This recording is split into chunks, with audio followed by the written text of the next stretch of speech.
primeiro, depois nós vamos refletir a respeito da mensagem. E diz assim: digo também que o reino será como um senhor que, ao sair de viagem, convocou os seus servos e confiou-lhes os seus bens. A um deu 5 talentos, a outro deu 2 e a outro 1 talento, a cada um conforme a sua capacidade pessoal. Em seguida, partiu de viagem. O que havia recebido 5 talentos saiu imediatamente, investiu-os e ganhou outros 5. Da mesma forma, o que recebera 2 talentos ganhou outros 2. Entretanto, o que tinha recebido 1 talento afastou-se, cavou um buraco. Diga comigo: afastou-se, cavou um buraco e escondeu. Agora preste atenção que o que vem no texto diz que ele escondeu o quê? Amém. Preste atenção no texto. Que o seu senhor havia confiado aos seus cuidados. Após um longo tempo, retornou o senhor daqueles servos e foi acertar as contas com eles. Então, o servo que recebera 5 talentos se aproximou do seu senhor, lhe entregou mais 5, informando: o senhor me confiou 5, eis aqui mais 5 que eu ganhei. Respondeu o senhor: muito bem, servo bom e fiel. Fostes fiel no pouco, aleluia, muito confiarei em tuas mãos para administrar. Entra e participa da alegria do teu senhor. Assim também aproximou-se o que recebera 2 talentos e relatou: Senhor, 2 talentos me confiastes, trago-lhe mais 2 talentos que ganhei. O Senhor lhe disse: muito bem, servo bom e fiel. Fostes fiel no pouco, muito confiarei em tuas mãos para administrar. Entra e participa da alegria do teu senhor. Chegando finalmente, o que tinha recebido apenas 1 talento explicou: Senhor, eu te conheço. Eu sei que és um homem severo, que colhe onde não plantou e ajunta onde não semeou. Por isso eu tive receio. Algumas traduções: eu tive medo. E escondi no chão o talento. Está aqui, toma de volta aquilo que te pertence. Sentenciou-lhe, porém, o Senhor: servo mau e negligente, sabias que colho onde não plantei e ajunto onde não semeei. Então por isso, ao menos devia ter investido o meu talento com os banqueiros, para que quando eu retornasse eu recebesse de volta mais com juros. Sendo assim, tirai dele o talento que lhe confiei e dai ao servo que agora está com 10 talentos. Pois a quem tem, mais lhe será confiado e possuirá em abundância. Mas quem não tem, até o que tem lhe será tirado. Senhor, é a tua palavra e são os teus filhos. E também eu quero deixar bem claro que são teus os talentos que foram distribuídos. Então que nós possamos ouvir a tua voz, entender a tua mensagem, para podermos administrar com zelo e usar os talentos da maneira correta. Fala conosco, Pai. Nós clamamos, nós agora nos desarmamos e te pedimos, Senhor, tira tudo que há de mal em nós, para que nós possamos usar segundo o teu propósito, tudo aquilo que o Senhor tem confiado nas nossas mãos, em nome de Jesus. Essa parábola muitas vezes ela é mal compreendida. Vou até ser mais radical. Você não entendeu bulhufas nenhuma dessa parábola até hoje. As pessoas leem essa parábola e querem falar da parábola como injusta. Porque claro, por que ele deu 5 para um e deu só 1 para o outro? Por que ele faz isso? Porque é injusta. Filho, entenda algo. Essa parábola fala de oportunidade. Essa parábola, você viu que ele tem o cuidado de falar de talento. E talento era uma medida de peso. mas nós também podemos usá-lo como os talentos que recebemos, os dons, as qualidades. E intencionalmente, é isso que Jesus quer fazer com a parábola. Se ele falasse somente a respeito de dons e de qualidades, talvez aquele pessoal não entenderia. Então ele vai falar num tom que o pessoal entende, vai falar de grana. Por isso que ele está falando de talento, mas depois fala do dinheiro. Porque talento era uma medida de peso, muito usado para prata e ouro. Já chego lá. Então o que ele está falando aqui é de oportunidades. E eu quero te dizer algo antes que você abra a boca para reclamar e murmurar. Todos, absolutamente todos nós vamos receber oportunidades. Mas nem todos vamos aproveitá-las. Muitos, diante da oportunidade de um talento, vai multiplicar debaixo de obediência, de posicionamento, de retidão. Outros, debaixo de muitas oportunidades, vai jogar fora cada uma delas. Vai ver as oportunidades passando na frente, indo embora. Vai ver o cavalo encilhado passando, e a hora que ele passou, eu tive medo, eu não estava pronto, eu não sabia que era a hora. Deus já até tinha falado, mas eu não me preparei. Já tem gente dizendo assim: pastor, está acontecendo isso comigo agora, e eu sei que está. É que eu desenhei a oportunidade de um jeito e ela veio de outra. É porque você não queria do jeito de Deus, você queria do teu jeito. Então, na verdade, a parábola está falando de oportunidades. E olha que bacana, há pouco tempo atrás, eu atendi um casal, e esse casal tinha 2 filhos. E o que ele reclamou? Pastor, eu tenho a família aqui, eu tenho 2 filhos, mas me falta uma oportunidade para vencer na vida, para ter uma vida melhor. Na mesma semana, Deus é fantástico nisso, gente. Na mesma semana, eu visito um casal muito bem financeiramente, dono de empresa e tudo, mas que não tem o quê? Filhos.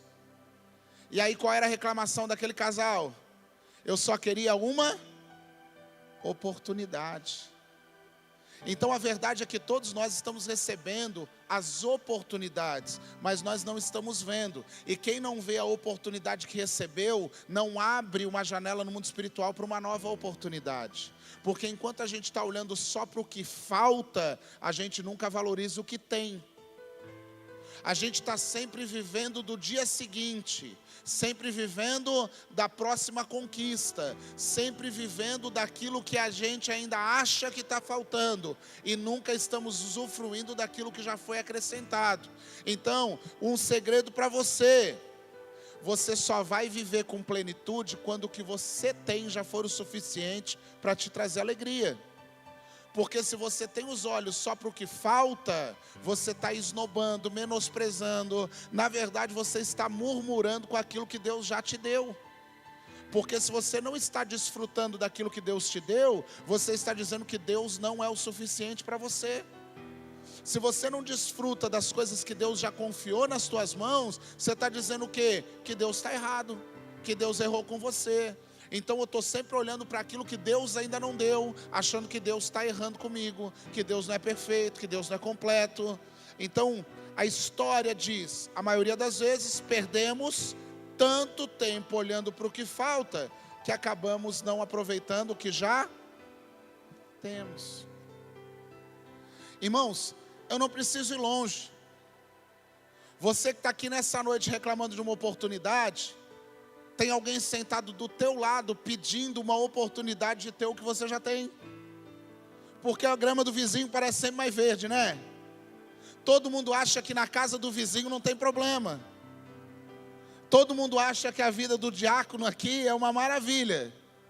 Todo mundo olha para o pastor, acha que o pastor não paga a conta. Olha aqui para o povo cantando. Rapaz, olha só, esse povo cantando, não tem briga em casa, nunca discutiram no casamento. Sabe de nada? Não, esse povo que serve na igreja, os filhos não dá preocupação nenhuma. Porque eu olho, então, aquele povo da recepção, então, a gente chega na igreja, aquele povo está sempre rindo, deve ser tudo milionário.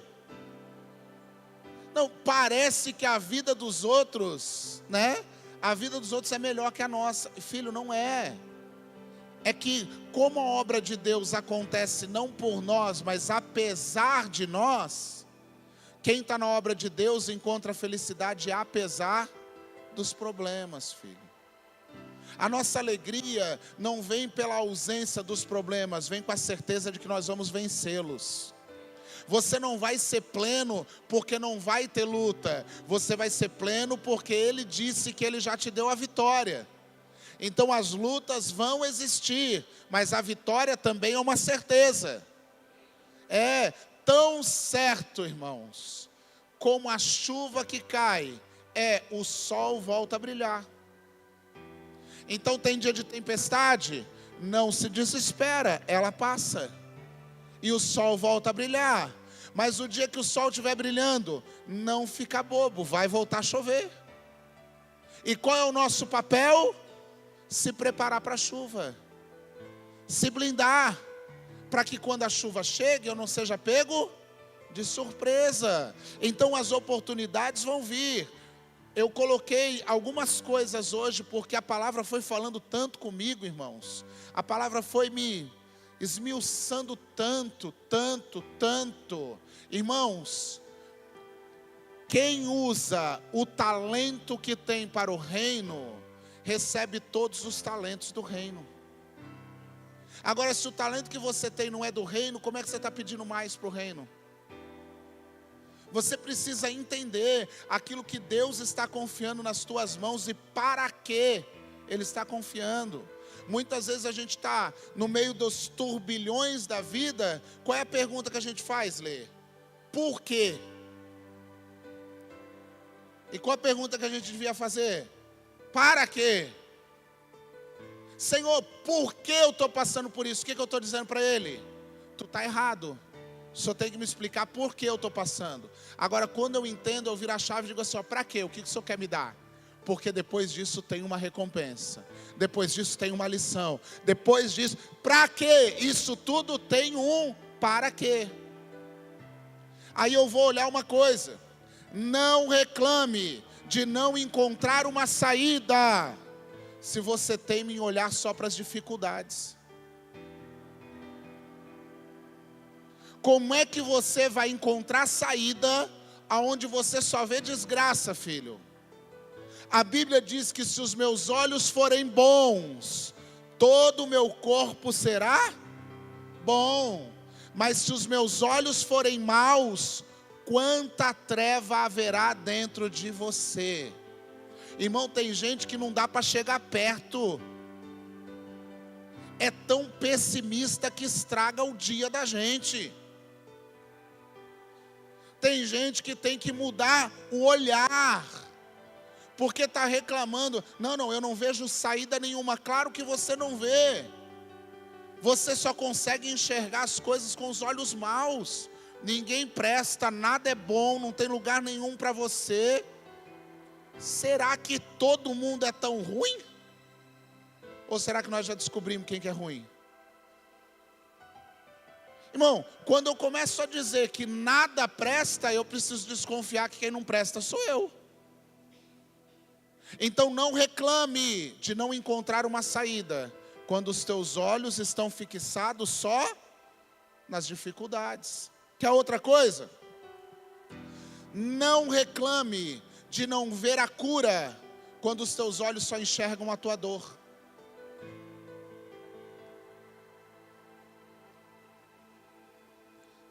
Tem gente que a gente vai conversar e dá ranço, porque é tão gavola, tão soberbo, que tudo dele é melhor, né?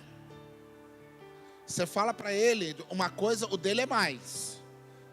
Agora, por outro lado, tem gente que desanima, porque tudo é menos. Se você falar para ele que está com dor, a dele é pior. Está doente, a minha é pior. Rapaz, se você chegar para ele e dizer assim, ó, O médico me deu uma semana de vida, ele já vai dizer que era para ter morrido semana passada. Não, eu estou pior ainda que você. Porque tem gente que ele está tão fixado na dor dele, que ele não acredita na cura. Mas não é porque ela não existe, não é porque ela não vem. É porque ele acostumou a viver na dor e não na fé. Rapaz, tem gente que a gente chega, vou orar por você, nem precisa. Então tá, né? Fazer o quê? Irmão, não reclame se você não vê a cura enquanto você está vidrado na tua dor. Tem gente que já não tinha nada para chamar de meu, começou a chamar de desgraça. Você vai falar com ele, é porque a minha dor, porque a minha doença, porque é o meu problema. Você fala, nossa, que possessivo. Tudo é meu, até as coisas ruins. Deixa eu dizer para você, essa doença não é tua, ela é do capeta. Essa dor não é tua, ela é do capeta. Quem está aqui, meu Deus? Então para de usar a tua boca para fortalecer ele. O meu problema é uma ova, esse problema é dele, não é meu. Porque o meu Senhor resolve problema para mim. A minha doença, não. O meu Senhor é o médico dos médicos, é o Jeová Rafá. Não existe a minha doença, essa doença não é minha e eu não aceito. Mas tudo a pessoa quer se vitimizar. Deixa eu falar outra coisa. Não reclame que as pessoas não te ajudam quando os teus olhos só enxergam o teu umbigo. Um monte de gente mimizenta, que um monte de gente também já fez um monte de coisa para ajudar e nunca está bom. Nunca está bom. Eu conto essa história, e ela não é nem daqui da igreja não, já aconteceu muito na igreja. Mas eu conto essa história porque nós vimos ela acontecendo. Camarada ficou doente. Ele precisava de um exame, e o exame demorava muito pela cidade. Aí ele pediu para uma pessoa ajudar ele com o exame. A pessoa foi lá e conseguiu o exame para ele. Na mesma semana fez o exame. Diagnóstico do exame, precisa de uma cirurgia. Fila de espera da cirurgia, 3 anos. O camarada foi lá e conseguiu a cirurgia para ele. Rapaz, aqui já estava bom para agradecer esse cara, não. Fez a cirurgia. Não tinha ninguém para levar no hospital. O cara levou no hospital. O dia que ele ganhou alta, o cara buscou no hospital, trouxe para casa. Quando chegou em casa, o cara tirou uma lista de remédio para o tratamento. Falou, rapaz, olha aqui essa lista de remédio, eu não tenho dinheiro. O cara foi lá e comprou todos os remédios. Aí 1 mês depois tinha um retorno. E o cara ligou, rapaz, o meu retorno é amanhã, não tenho como ir, você me leva? O cara falou, amanhã eu não posso. É sempre assim. Quando a gente mais precisa, as pessoas nos deixam na mão. Não ri, você pode estar rindo de você mesmo. Ou não ri muito, porque pode ter alguém do teu lado exatamente assim. As pessoas já fizeram o possível e o impossível. Mas ela sempre está dependente de um novo favor. Por quê? Porque ela nunca olha para o que os outros fazem, ela só enxerga o umbigo dela. Ela só quer vir a nós. Ela nunca fala do vosso reino, é sempre meu. Seja feita a minha vontade. Então nós precisamos entender, filho, você só vai enxergar as pessoas se movendo, te ajudando, quando você parar de olhar para o teu umbigo e começar a olhar ao redor.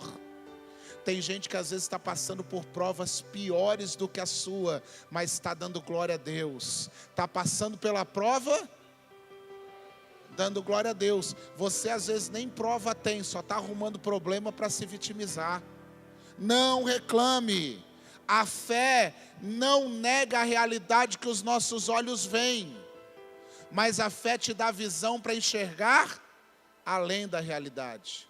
É você poder olhar com os olhos e ver tudo destruído, mas com os olhos da fé, ver tudo restaurado. Agora tem gente que prefere continuar a ver tudo destruído para continuar vivendo de esmola. Um espírito de mendicância, um espírito de miséria, um espírito, sabe, de vitimismo. Não, irmão, Deus confiou o talento na mão de todos. Só que talento é uma questão de oportunidade. Vamos para o texto?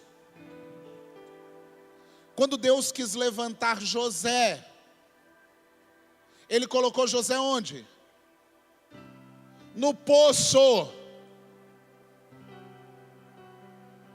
Aí José sai do poço, Deus colocou José onde? Escravo na casa de Potifar. Agora José vai sair do escravo, vai sair, Deus vai colocar ele onde? Na prisão. Dentro da prisão, ele vai colocar José onde? Diante de uma traição. Aí, se fosse você no lugar de José, estava falando o quê? Ninguém me ama, ninguém me quer. E você vai ler o texto, e você não vai ver José reclamando nunca. Nem um momento, e nem olhando para trás também. José chega na casa de Potifar, ele conta a história do poço? Não. Ele sai da casa de Potifar, vai para a cadeia, ele conta a história lá de Potifar? Não. José é traído pelo copeiro, ele conta para alguém que ele foi traído? Diz que levou 2 anos para o copeiro lembrar dele. Ele murmurou 2 anos.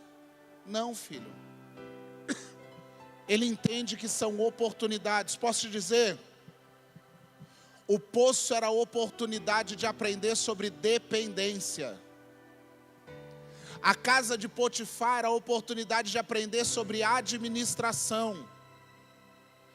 A prisão foi uma oportunidade de aprender sobre liderança. A Bíblia diz que ele era o chefe dos presos. Que o carcereiro confiava a chave na mão dele, que ele tomava conta de todos os presos.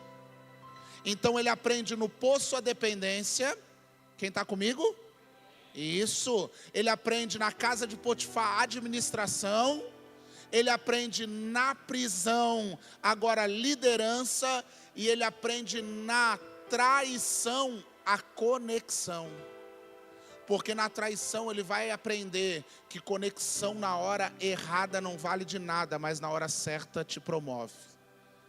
Se o copeiro sai, chega no palácio contando para Faraó: rapaz, eu só estou aqui porque o maluco lá na prisão falou que eu voltava.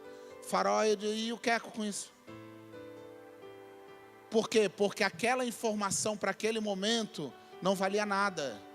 Essa conexão que Deus está te dando hoje, que você achou que abriu uma porta, que você achou que ia mudar a tua história, talvez não vai fazer nada hoje, porque Deus vai esperar a hora certa.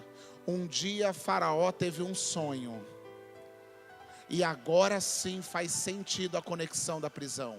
O copeiro chega e diz: um dia, quando eu estava na prisão, eu conheci um camarada que sabe tudo de sonho.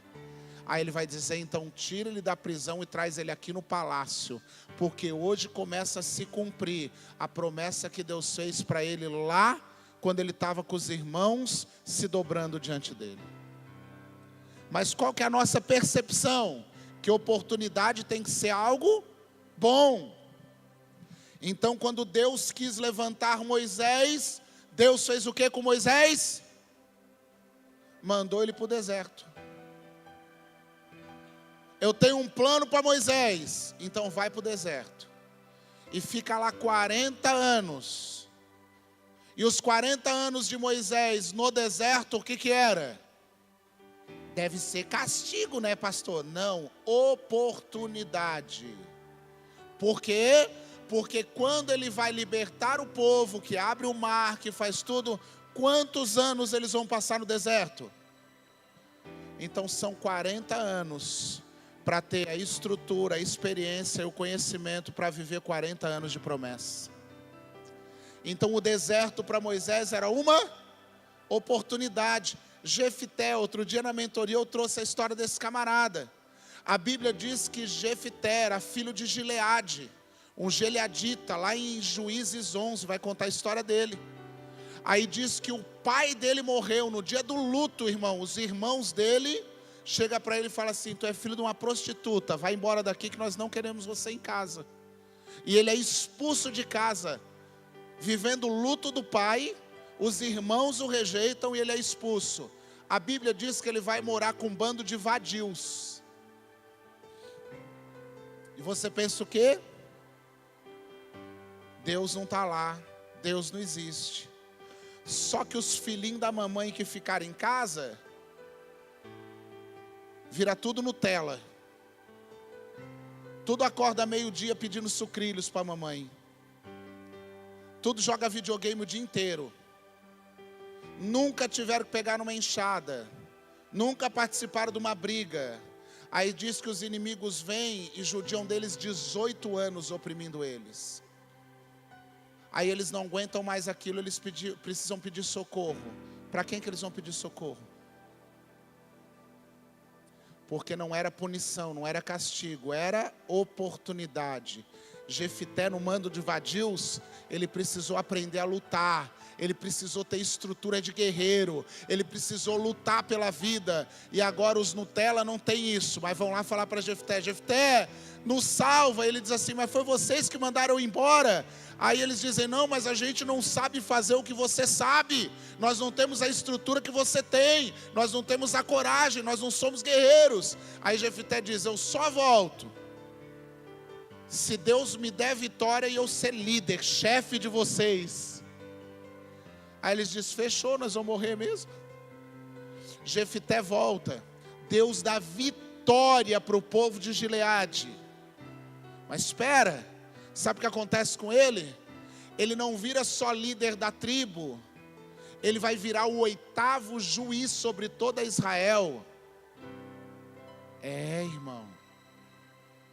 Mas espera, ainda não é tudo.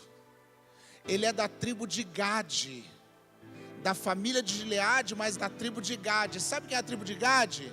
São os gaditas. Só que até Jefité, os gaditas eram covardes.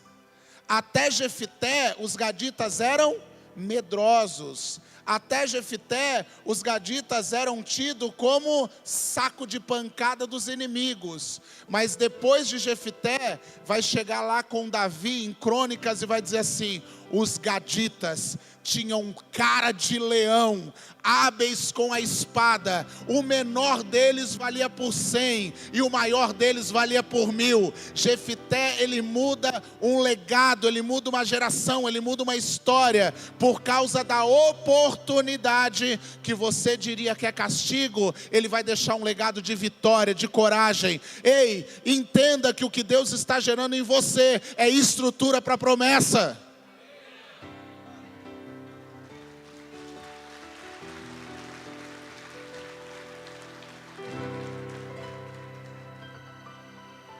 Deus queria exaltar Davi. Aí Deus colocou diante de Davi uma oportunidade. Qual foi a oportunidade? Um gigante.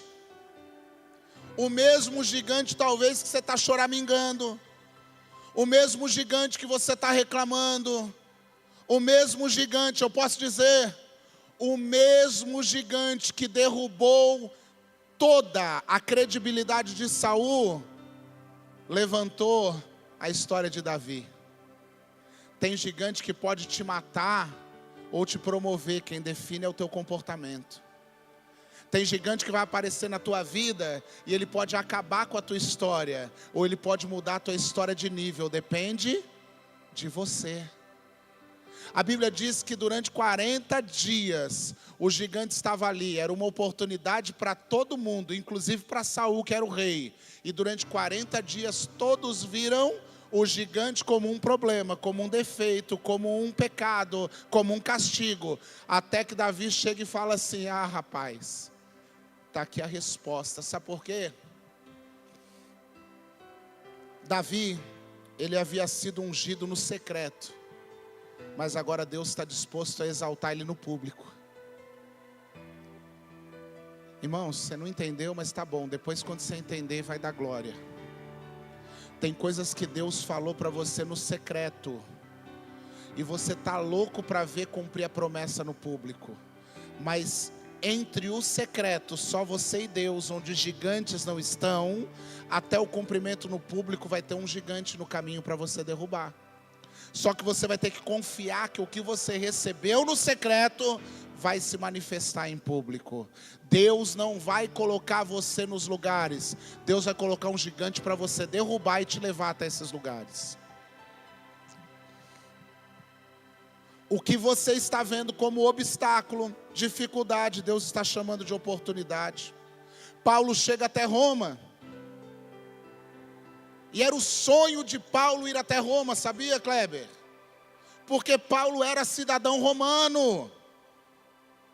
E desde muito cedo ele foi levado para Jerusalém. E em Jerusalém ele é criado por Gamaliel. Ele vai ser então dos fariseus. Ele vai ser doutrinado, ele vai viver naquele ambiente. Mas ele tem sangue romano, ele quer chegar a Roma. Aí Paulo está viajando pela Ásia, está viajando pela Europa, mas a cidade, berço dele, ele não tinha ido. Aí ele está vendo o evangelho se propagar, e o sonho no coração dele é: um dia eu vou para Roma, e quando eu chegar em Roma, eu vou pregar no palácio. Só que quando ele chega em Roma, ele chega preso. E ele vai parar no fundo do poço, num calabouço. E todo mundo pensa o quê? Deu errado, acabou. Ele quis tanto ir para Roma e vai ser morto em Roma. Aí ele pega uma carta para mandar para a igreja de Filipe e diz assim: eu me alegro nas minhas algemas. Que outra oportunidade melhor eu teria se aqui na prisão eu estou pregando para a guarda do palácio.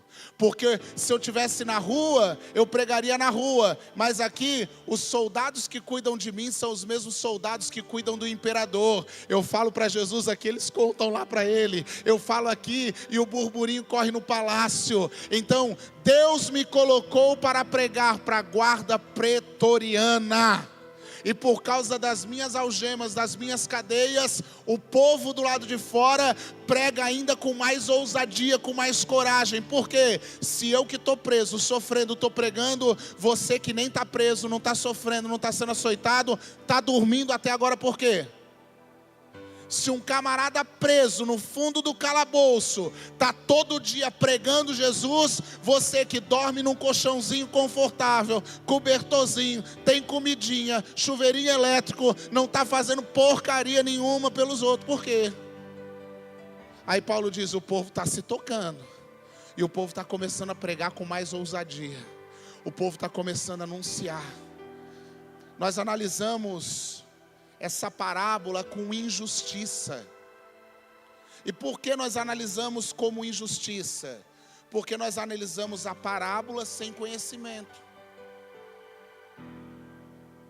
Você ouve: deu 5 talentos, deu 2 talentos ou deu 1 talento, sim ou não? Você sabe quanto que representava 1 talento? Talento era uma medida. Só para você ter uma ideia, o talento ele era usado para pesar ouro e prata. Ok? No início, no peso hebraico, 1 talento representa 35 quilos.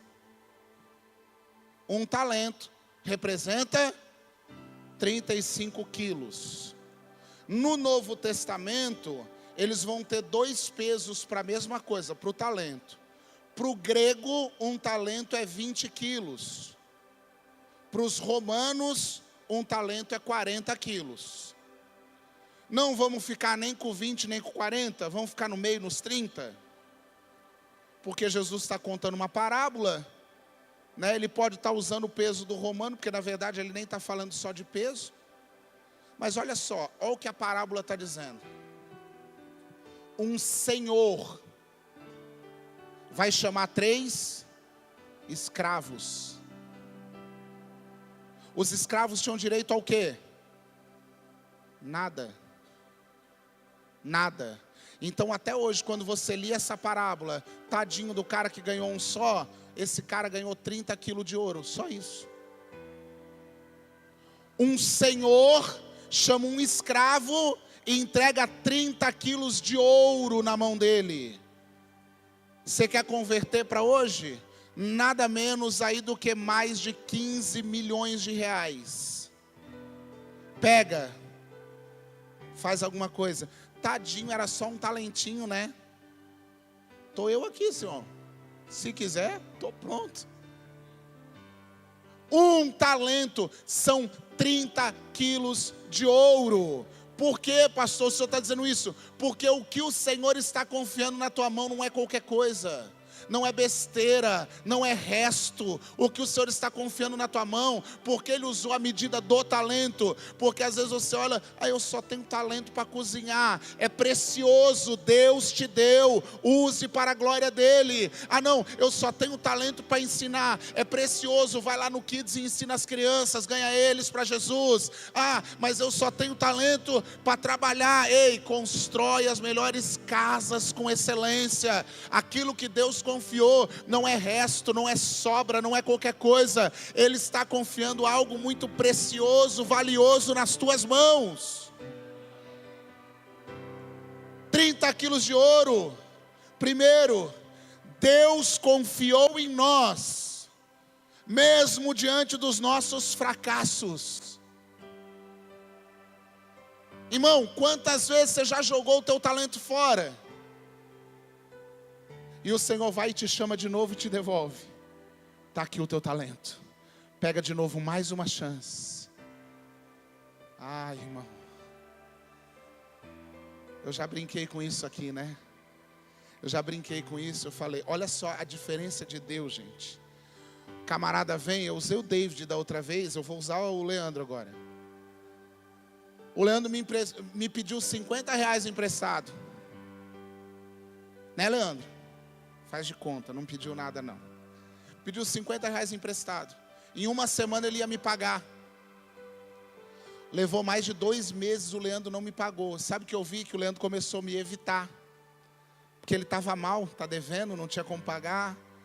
O Leandro se escondia, atravessava a rua. Eu falei, mas eu gosto do Leandro, rapaz. O Leandro é um amigão.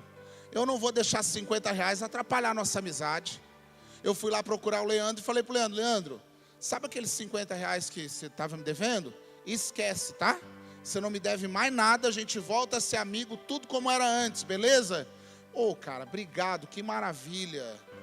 Né, tamo junto, beleza. Passa uma semana, o Leandro vem. Então, pastor, o senhor não tem 50 para emprestar? Aí eu falo, e agora? Não, mas até está sobrando 50, vai, eu empresto para ele. Quando é que você me devolve? Daqui uma semana. Eu já vi esse filme. Passa 2 meses de novo e o Leandro não me paga. Como é que você vai cobrar o Leandro? Ô Leandro, de novo? Sim ou não? Aí o Leandro olha para mim, de novo o quê? Não, eu emprestei 50, você ficou devendo, mas você não falou que tinha morrido a dívida?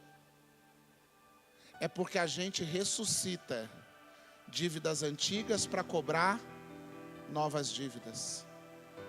É por isso que Deus não é como você, irmãos.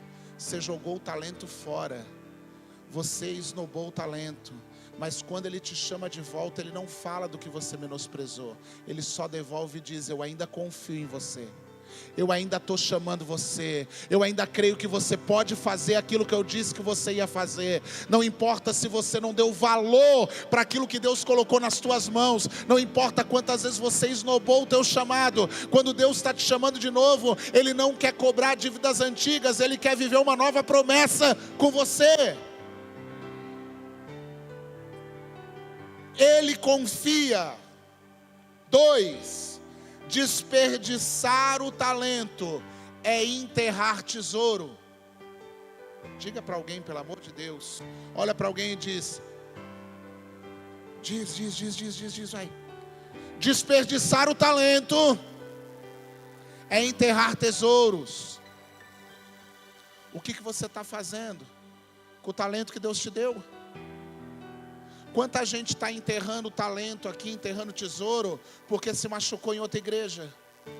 E aí vem para cá, eu não vou me envolver nessa, eu só quero ficar olhando, porque a gente se envolve, se decepciona mesmo. Se decepciona mesmo, porque homem é tudo podre, tudo estragado, tudo ruim. Mais cedo ou mais tarde, eu vou te decepcionar, e glória a Deus por isso, porque o único que não vai te decepcionar é Ele, para que você não levante um bezerro de ouro, mas continue olhando para Ele como teu Salvador. Eu vou chegar um dia, e você vai falar, mas o pastor isso, eu vou falar, isso mesmo. E se você quiser, não me segue, segue Jesus, porque só Ele é perfeito. Mas faz um favor para mim, assim como eu sei que tu é tudo estragado, tudo ruim, eu ainda te amo, me ama do jeito que eu sou. Desperdiçar o nosso talento é enterrar os tesouros. Desperdiçar o talento é jogar fora o propósito. Olha só, nós somos responsáveis em usar da maneira certa o que nos foi confiado. Irmãos, vamos dar um exemplo aqui. Atrás de um adolescente rebelde, tem pais que falharam na educação. Pastor, isso é duro. É. Aí você vai dizer, não, a culpa é da rua. Então por que você deixou ele na rua? A culpa é da influência. Por que os outros influenciaram mais que você, que podia estar 24 horas com eles? A gente precisa parar da crise adâmica. Foi a mulher que tu me deste. Porque a gente chega e diz, mas é o filho que Deus me deu. Mas lá quando estava na barriga era a tua bênção. Depois que cresce, quem estragou? Eu estraguei. Deixa eu falar para você algumas coisas que eu preciso acabar. Não se trata da quantidade que você recebe, mas do que você faz com aquilo que recebe. Quem está entendendo isso? Não se trata da quantidade, irmãos. Outro dia fizeram uma pesquisa lá em Brasília, numa escola particular, dos filhinhos de papai. Quanto você acha que é o salário mínimo? 20 mil. Porque como é que vai viver com menos de 20 mil? Aí, quanto é que você acha que é o salário mínimo? Não, uns 40 mil reais, né? Habitolados, fora da realidade, irmão. Não sabe que um pai de família com 2 contos por mês tem que fazer milagre. Junta o pai e a mãe para chegar num 5 mil, pagar aluguel, água, luz, botar comida em casa, dar roupa, tudo, e ainda dá glória a Deus, mesmo assim. Mas pastor, por que o senhor está falando disso? Eu estou falando exatamente da mesma coisa. Não se trata da quantidade do que você recebe, se trata do que você faz com aquilo que recebe. Tem gente que com 5 mil por mês, somando a renda da casa toda, é mais feliz do que quem está ganhando 50. Tem gente que compra um tênisinho de 100 reais na promoção e sai pulando feliz da vida. E tem gente que compra um tênisinho de 1.000 reais e sai triste porque queria um de 2. Não é quanto você tem, é o que você faz com aquilo que tem, filho. O talento que foi entregue na mão daquele homem era mais do que o suficiente para mudar a vida dele. Você está comigo? Pensa em quantas coisas poderiam ter sido conquistadas com aquele talento. Você não entendeu? Então pensa quantas coisas você poderia ter vivido se tivesse usado o talento que Deus te deu. Pensa, por que você não fez a faculdade? Preguiça não deixou? Por que você não fez a faculdade? Porque você começou, mas parou no meio do caminho? E se você estivesse usando o talento da maneira correta? Por que você jogou fora aquele emprego que você estava indo bem, mas você não queria ser submisso, você não queria se submeter às coisas? Aí você estourou, xingou todo mundo, saiu de lá revoltado, perdeu a promoção, perdeu o futuro? Por que quando você estava bem, os negócios estavam indo bem, você botou tudo fora na bagunça, na festa, e jogou fora o talento que Deus te deu? Pensa aí, quantas coisas poderiam ser conquistadas. Agora diz uma coisa para mim: 30 quilos de ouro. 30 quilos de ouro não deve ser um volume muito grande. Mas se você fosse esconder 30 quilos de ouro, você esconderia raso ou fundo? Raso ou fundo? Fundo, bem fundo, né? Para ninguém achar. Pastor, o que o senhor está falando? Eu estou falando que esconder dá o mesmo trabalho que usar. A Bíblia diz que ele enterrou. Então ele teve trabalho de cavar, ele teve trabalho de mão de obra, de suor, de dedicação. Esconder talento dá mais trabalho que usar talento, sabia? Você sofre mais com os talentos que você está escondendo do que quem está usando. Porque quem está usando o talento está usufruindo dele, e quem está escondendo está sofrendo por causa dele. Você vê quem está escondendo o talento porque está triste, porque está chateado, porque está chorando, porque sempre sente que falta alguma coisa. Esconder talento dá trabalho.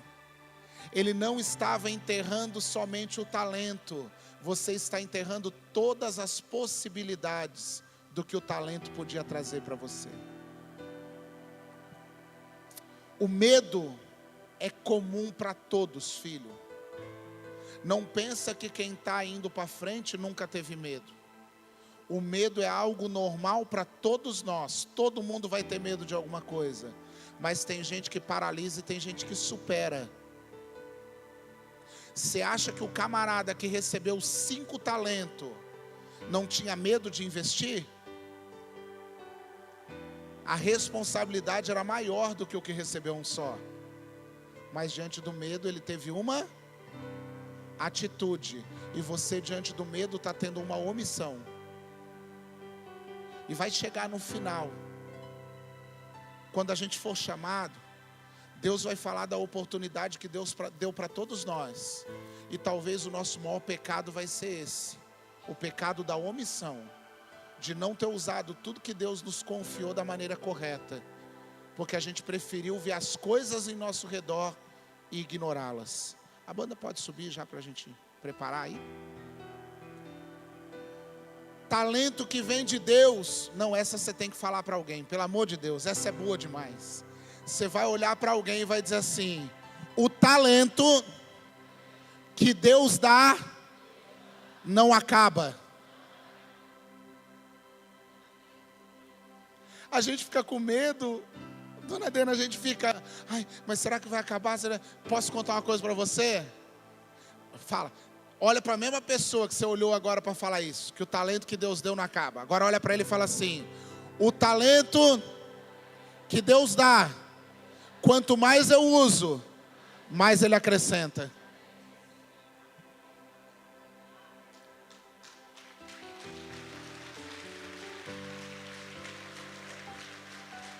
O que enterrou, multiplicou.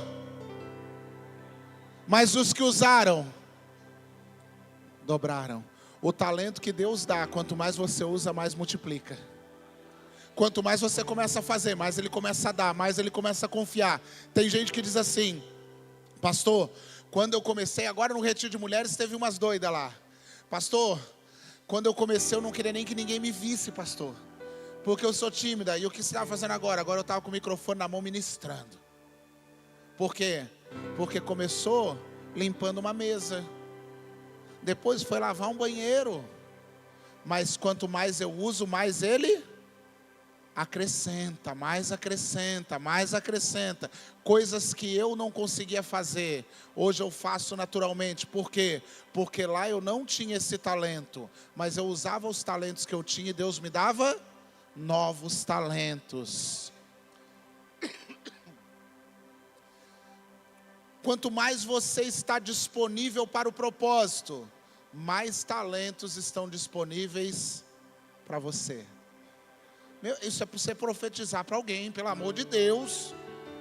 Você precisa dizer: quanto mais você estiver disponível para o propósito, mais talento vai estar disponível para você.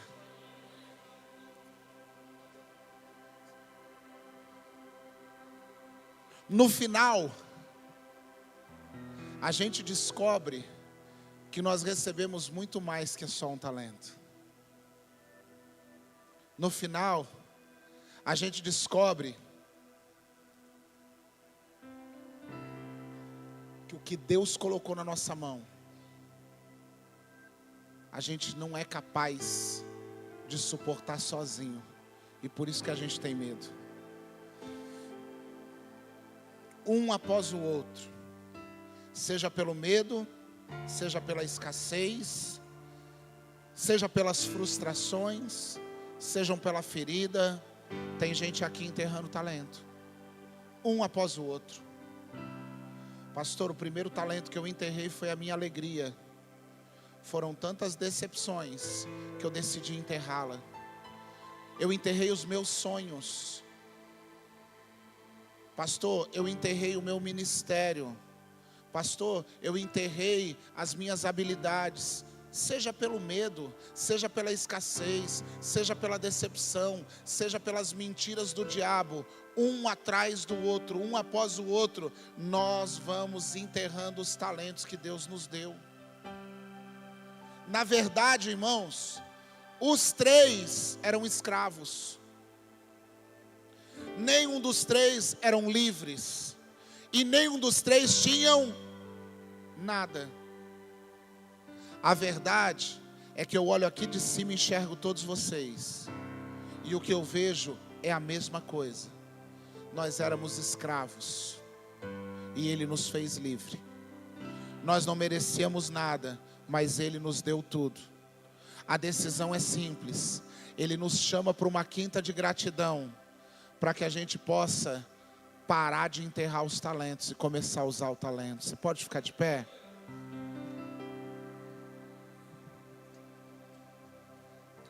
Sabe o que é demais na parábola, Lucas?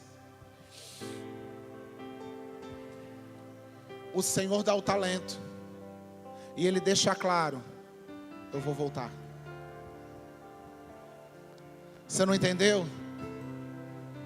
O Senhor dá o talento, mas Ele diz: eu vou. Quando você for lá em Lucas 19 conta a parábola dos talentos também, mas ele usa como minas.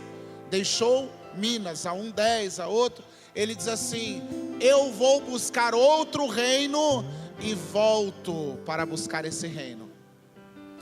Irmão, a parábola só fala de uma coisa: o nosso Senhor, Ele foi para outro reino, mas Ele volta a buscar esse reino que pertence a Ele. Ele vai voltar, Ele vai nos encontrar e Ele vai perguntar: o que você está fazendo com o talento que eu confiei nas tuas mãos? Eu quero te convidar hoje a fazer algumas coisas, simbolicamente, profeticamente. Eu queria que você fizesse um ato aí, como se você estivesse pegando de volta o talento que você enterrou. Vão te chamar de maluco, vão dizer: pastor, não tem nada, o piso é de concreto. Irmão, é espiritual isso. Eu quero que você vá lá embaixo assim, ó, que nem eu, e faz assim, ó. Se você enterrou muito fundo, tira um pouco de terra de cima, mas pega de volta o talento que você tinha enterrado. Não saia daqui do mesmo jeito. Por quê? Porque talvez a única resposta que você está precisando já esteve nas suas mãos, já era sua, já estava com você, mas você está pedindo uma resposta nova para Deus, enquanto Deus está dizendo assim: é só desenterrar aquela que eu já tinha dado, é só desenterrar aquele talento que eu já tinha confiado a você. Desenterre esse talento. Eu quero te convidar para você perder o medo de usar o teu talento.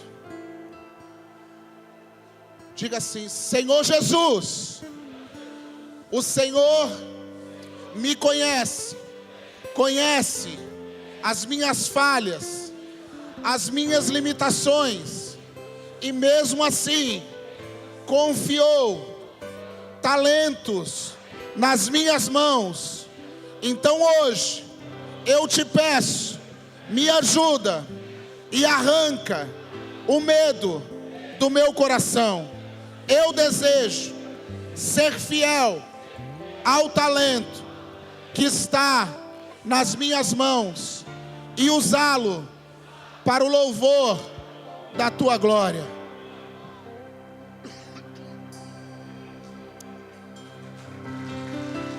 Eis-me aqui, estou disponível, então usa-me. Me fez exclusivo só pra te servir. Meu Deus, envia-me.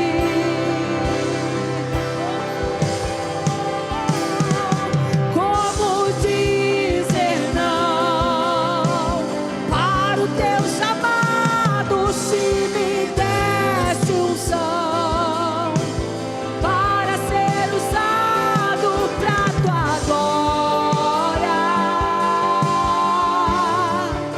somente pra tua glória. Eu sei que já avançou a hora e no final nós vamos ter a inscrição lá ainda, né? Mas para terminar, gente, dá a mão para quem está do seu lado aí. Dá a mão.